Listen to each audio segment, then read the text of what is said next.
कैसे हैं आप सब। तो हमारा चैप्टर चल रहा है ह्यूमन हेल्थ एंड डिजीज़।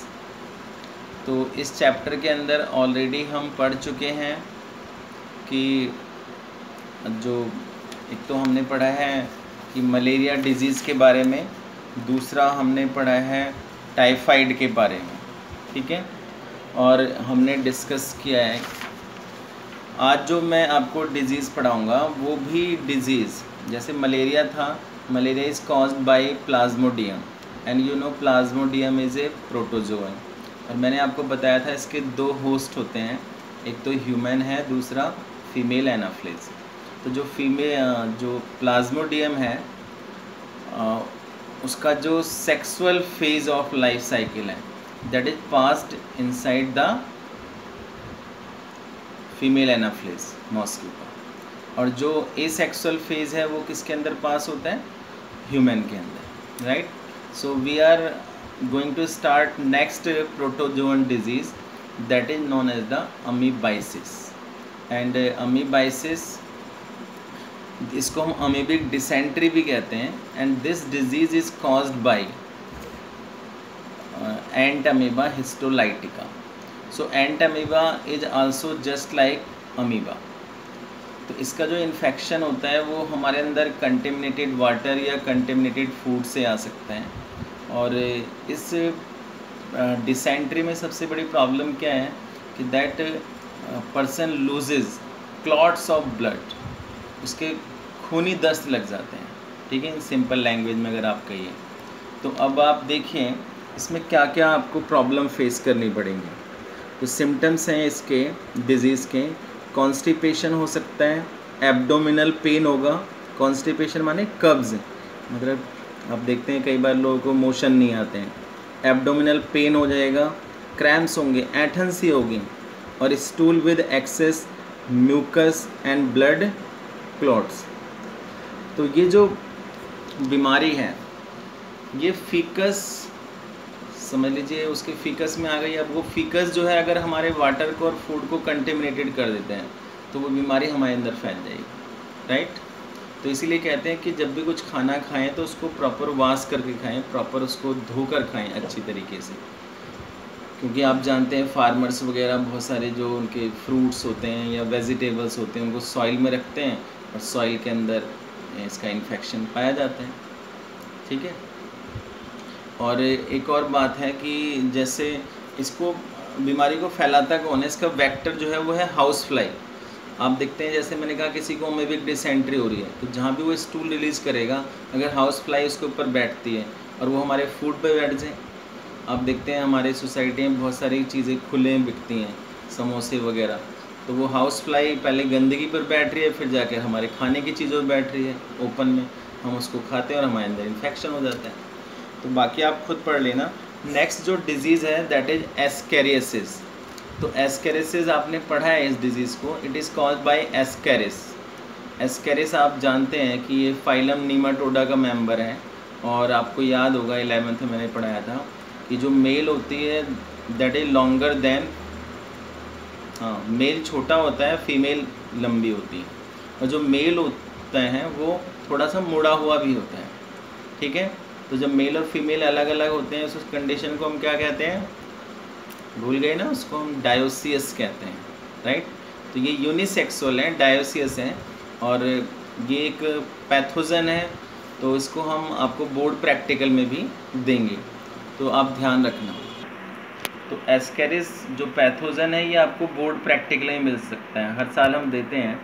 तो ये हमारे इंटेस्टाइन में पाया जाता है। आपने देखा होगा छोटे बच्चे जो मिट्टी खाते हैं उनके अंदर जनरली इन्फेक्शन हो जाता है। तो जब ये इंटेस्टाइन में तो ये अपने एग रिलीज़ करते रहते हैं, तो ऐसे बच्चे की जो फीकस है उसके साथ साथ वो जो इन्फेक्शन है उसके एग हैं एस्केरिस के, वो पूरी सॉइल में फैल जाते हैं। तो अगर फूड वाटर कुछ भी उसके कांटेक्ट में आता है तो कंटेमिनेट हो जाएगा। तो again I would say if you eat anything raw like vegetables and fruits तो उसको प्रॉपरली वॉश कर लें, ठीक है। तो ये आपको ध्यान रखना है। और इस बीमारी के अंदर आप देखिए क्या क्या आपको हो सकता है। The eggs of the parasite are excreted along with the faeces of infected person. Which contaminate soil, water and plants. ठीक है, तो ये प्रॉब्लम होगी और इसमें आपके सिम्टम्स आएंगे कि इंटरनल ब्लीडिंग शुरू हो जाएगी, muscular pain, fever, anaemia and blockage. कई बार क्या होता है कि इतने ज़्यादा एस्केरिस बन जाते हैं कि पूरा इंटेस्टाइन ब्लॉक हो जाता है पर्सन बच्चे का, और माँ बाप को लगता है उसकी टमी बाहर आ जाती है, बेली बाहर आ जाती है कि हमारा बच्चा बड़ा हेल्दी हो रहा है, लेकिन वो हेल्दी नहीं हो रहा है, वो बच्चा क्या होता जा रहा है, वो वीक होता जा रहा है, अंदर ही अंदर वो खोखला है। तो ये देखना है। नेक्स्ट जो हमारी डिजीज़ है वो है एलिफेंटियासिस और फिलियरियासिस।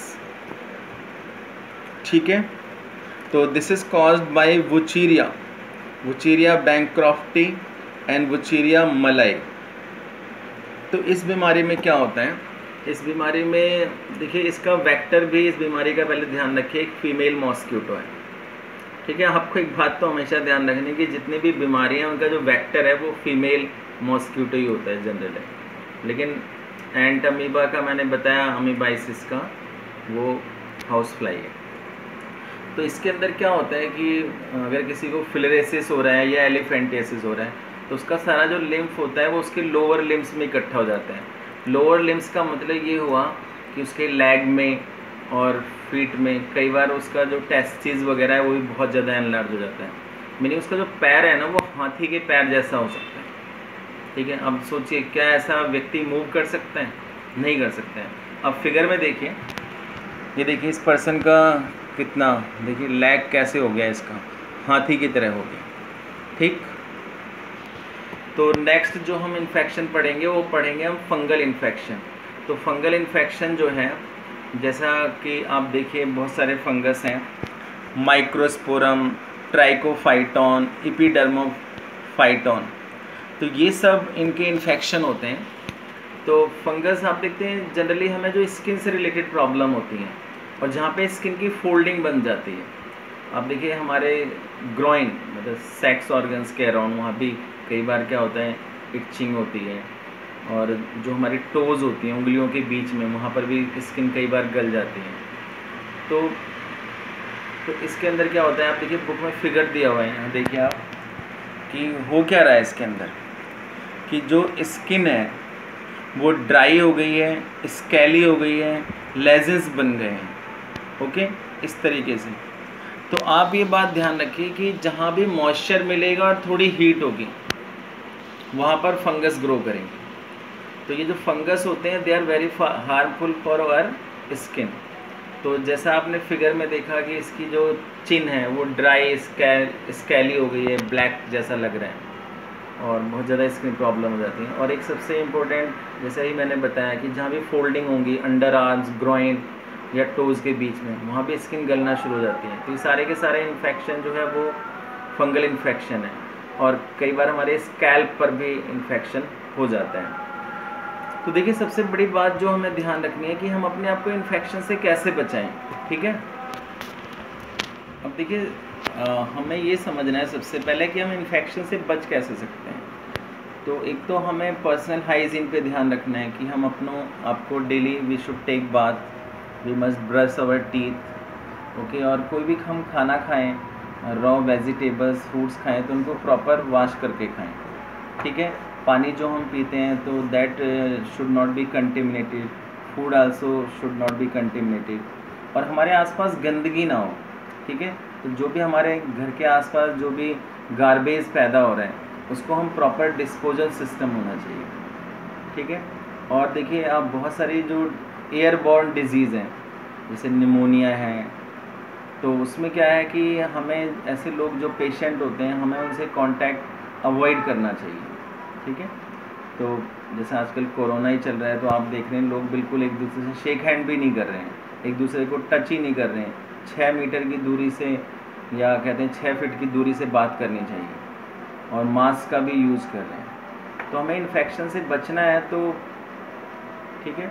और देखिए बहुत सारी जो बीमारियां हैं उनके वेक्टर्स होते हैं कि mosquito they are spreading so many diseases, right.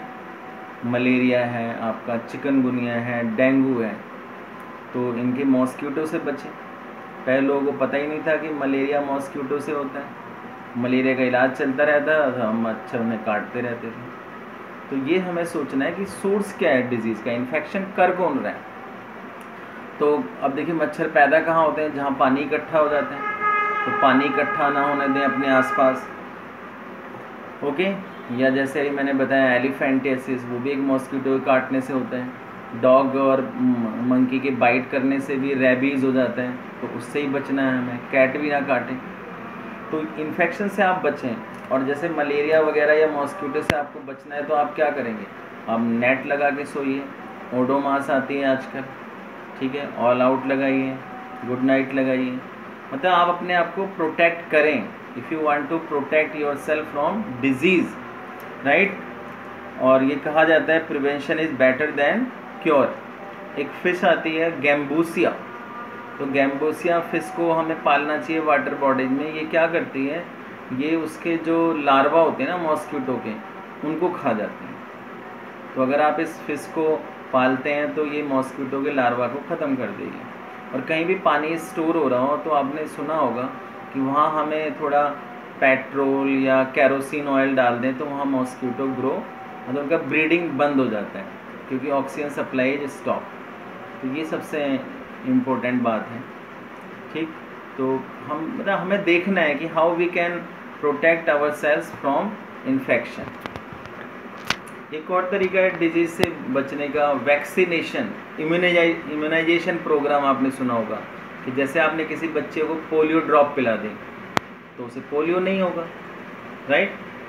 आपने उसको BCG का वैक्सीन लगवा दिया तो उसको TB नहीं होगा, या उसको ट्यूबरक्लोसिस नहीं होगा। तो इस तरीके से हमें देखना है। आपने DPT का वैक्सीन लगवा दिया तो it will protect that child from diphtheria, pertussis and tetanus. तो वैक्सीनेशन और immunisation is very good for all the human being, okay. Hepatitis B का वैक्सीन आता है, अदरवाइज आप जानते हैं hepatitis B is incurable. Liver का इन्फेक्शन है, पर्सन की डेथ हो जाती है। तो बहुत ही खतरनाक बीमारियाँ हैं। तो अब देखिए पहले हमारे देश में बहुत सारे बच्चे हैंडीकैप होते थे क्योंकि पोलियो ड्रॉप नहीं थी, लेकिन we must thank God and Indian government that for last 4 years we have not got even a single case of polio in India, and India is now has been declared polio free country। पहले एक बीमारी होती थी leprosy, कोढ़ रोग। कोढ़ समझते हैं कितना, हाथ पैर गल जाते थे और वो लोग भिखारी बन जाते थे। दे यूज टू बिकम बैगर। अब आप सोचिए जिसके हाथ पैर गल रहे हो, उसके बच्चे, उसके पेरेंट्स क्या उसे टच करना चाहेंगे? नो। पहले ऐसे लोग स्टेशन के आसपास, बस स्टैंड में भीख मांगते दिखते थे। लेकिन लेप्रोसी का वैक्सीन बना और लेप्रोसी पूरी दुनिया से ख़त्म हो गई। तो हमें वैक्सीनेशन ज़रूर कराना चाहिए।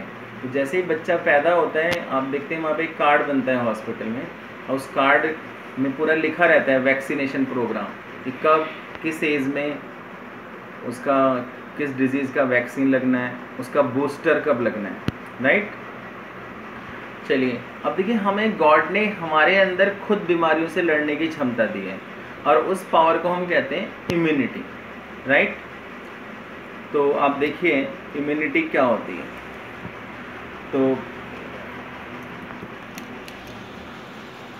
तो आप इसे पढ़ लेंगे। इम्यूनिटी है the capacity to fight against infection. हमारे अंदर बीमारियों से लड़ने की जो पावर है, इनर कैपेसिटी जो है, that is known as the immunity. आजकल आप देख रहे हैं कोरोना के केस में अभी लॉकडाउन 3 अनाउंस हुआ है और ये कहा गया है कि जिनकी एज मोर देन 60 है या 65 है और less than 10 years, they are not allowed to leave their home, कि वो बिल्कुल घर से बाहर नहीं आ सकते। क्यों? क्योंकि उनकी इम्यूनिटी सबसे कम होती है, तो सबसे ज़्यादा इन्हीं की डेथ होती है। तो इनको, जो बच्चे हैं, छोटे बच्चे और बूढ़ों को हमें इन्फेक्शन से बचाना है, क्योंकि जो लोग जवान हैं 20 से 50 साल जिनकी उम्र है, उनकी इम्यूनिटी स्ट्रॉन्ग होती है, राइट। तो we must make our immunity strong.